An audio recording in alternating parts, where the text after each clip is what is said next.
వచ్చి కాళ్ళు కడుక్కొని, సమాధి కాడ కడుక్కుంటారు కాళ్ళు, మరలా ఇంటికి వచ్చి కాళ్ళు కడుక్కొని ఆ ఇంట్లో ఉన్న ఒక దీపం పెడతారన్నమాట. ఎందుకు పెడతారు అది? నాకేం తెలుసు అంటారా? చెప్పండి. వాళ్ళ ఆత్మ అంటే అది ఎందుకు పెట్టారో తెలియదు నాకు. యోహోనా అర్థమవుతుందా? అంటే ఆ ఇంటికి వచ్చిన తర్వాత బాధలో ఉన్నటువంటి వారిని పరామర్శించరు అక్కడ. ఇంకా ఎంతసేపటికి అక్కడి నుంచి పరారైపోవాలని, ఆ ఇంట్లో నుంచి బయటికి వెళ్ళిపోవాలని మనం కోరుకుంటుంటాం.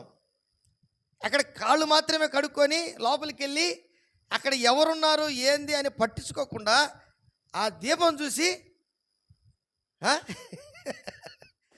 అవునా కదా?